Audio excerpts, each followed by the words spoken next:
ఆయన ఉమ్మడి రాష్ట్రంలోనే బడా రాజకీయ నేతగా వ్యవహరించారు. ఇప్పుడు ఏపీ టీడీపీలో కూడా సీనియర్ లీడర్. ఒక్క ముక్కలో చెప్పాలంటే 40 ఇయర్స్ ఇండస్ట్రీ. అయితే ఆయన నియోజకవర్గంలో ఇప్పుడు ఒక యువ నేత హల్చల్ చేస్తున్నారట. టీడీపీ క్యాడర్తో మీటింగులు, నేతలతో మాటామంతితో బిజీగా ఉన్నారట.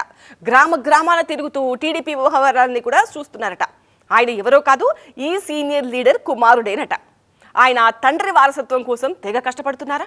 తండ్రి సీటు కోసం ఇప్పటి నుంచే ఖర్చు వేసుకుంటున్నారా? దీనిపైనే ఆ జిల్లాలో జోరుగా చర్చ సాగుతోందట. ఇంతకీ ఎవరా సీనియర్ నేత, ఎవరా జూనియర్ వారసుడు? ఏదా నియోజకవర్గం? అక్కడ 40 ఇయర్స్ ఇండస్ట్రీ, ఇక్కడ ఫాలోయింగ్ హిస్టరీ. కుదిరేనా వారసత్వ కెమిస్ట్రీ? తండ్రి బాటలో తనయుడు, వారసుడొచ్చాడా? కిమిడి కళా వెంకట్రావు పాలిటిక్స్ లో 40 ఇయర్స్ కు పైగా అనుభవం ఉన్న రాజకీయ నేత. 1982లో టీడీపీ ఆవిర్భావంతో రాజకీయ అరగేట్రం చేసిన కళా వెంకట్రావు ఇప్పటి వరకు యాక్టివ్ పాలిటిక్స్ లోనే కొనసాగుతున్నారు.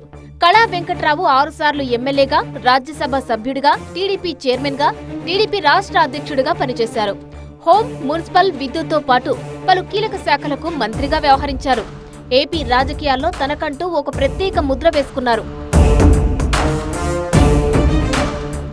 శ్రీకాకుళం జిల్లా గుణుకూరు అసెంబ్లీ నియోజకవర్గం నుంచి 4 సార్లు ఎమ్మెల్యేగా గెలుపొందిన కళా వెంకట్రావు 2009లో నియోజకవర్గ పునర్విభజనతో ఎచ్చెర్లకు మారారు. ఆ తర్వాత 2014లో ఎచ్చెర్ల నుంచి ఎమ్మెల్యేగా ఎన్నికైన ఆయన 2019లో ఓటమి పాలయ్యారు. అయితే 2024 ఎన్నికల్లో ఎచ్చెర్ల నియోజకవర్గం పొత్తులో భాగంగా బీజేపీకి దక్కడంతో కళా వెంకట్రావు ఎక్కడి నుంచి పోటీ చేయాలన్నది అయోమయంగా మారింది. ఆ తర్వాత తప్పనిసరి పరిస్థితుల్లో విజయనగరం జిల్లా చీపురుపల్లి నుంచి కళా వెంకట్రావును బరిలోకి దించింది టీడీపీ అధిష్టానం. చీపురుపల్లి బొత్సకి కంచుకోట. అలా మొదటిసారి చీపురుపల్లి నుంచి పోటీ చేసిన కళా వెంకట్రావు ప్రస్తుత శాసనమండలి ప్రతిపక్ష నేత, వైసీపీ సీనియర్ నాయకుడు బొత్స సత్యనారాయణపై విజయం సాధించారు. చీపురుపల్లి నుంచి ఎమ్మెల్యేగా ఎన్నికైన కళా వెంకట్రావు గెలిచిన దగ్గర నుంచి నియోజకవర్గంలో గట్టిగానే పనిచేస్తున్నారు. ఇప్పుడు సడన్ గా కిమిడి కళా వెంకట్రావు కుమారుడు కిమిడి రామ్ మల్లిక్ చీపురుపల్లి నియోజకవర్గంలో యాక్టివ్ అయ్యారట. గ్రామాల్లో పర్యటిస్తూ టీడీపీ కార్యకర్తలతో సమావేశమవుతున్నారు. శుభకార్యాలకు వెళ్లి కార్యకర్తలకు దగ్గరయ్యే ప్రయత్నం చేస్తున్నారట. తండ్రి కళాస్థానంలో పార్టీ కార్యక్రమాలన్నీ రామ్ మల్లిక్ చూస్తున్నారట. నియోజకవర్గ టీడీపీపై పూర్తి గ్రిప్ తెచ్చుకోవడంతో పాటు ప్రతిపక్ష పార్టీ బలాలు, బలహీనతపై కూడా ఫోకస్ చేస్తున్నారట. తండ్రి కళా వెంకట్రావు రాజకీయ వారసుడిగా రామ్ మల్లిక్ రంగంలోకి వచ్చారని చీపురుపల్లి టీడీపీ వర్గాల్లో చర్చ జరుగుతోందట. ప్రస్తుతానికి టీడీపీ రాష్ట్ర కార్యదర్శిగా ఉన్న Ram Mallik full time politics చేస్తూ తండ్రి అడుగుజాడల్లో రాజకీయాలు నేర్పుతున్నారని చెబుతున్నారు.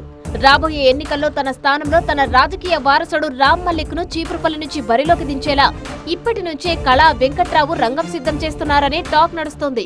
దీనికోసం గ్రౌండ్ లెవెల్లో కళా వెంకట్రావు తీవ్ర కసరత్తులు చేస్తున్నారని చెప్పుకుంటున్నారు. 4 దశాబ్దాలుగా తిరుగులేని రాజకీయాలు చేసిన కళా వారసత్వాన్ని, చాకచక్యాన్ని, రాజకీయ వ్యూహాలను, రాజకీయాల్లో ఓనమాలు నేర్చుకుంటున్న రామ్ మల్లిక్ ఏ మేరకు ముందుకు తీసుకుని వెళ్లగలరో చూడాలంటున్నాయి టీడీపీ వర్గాలు.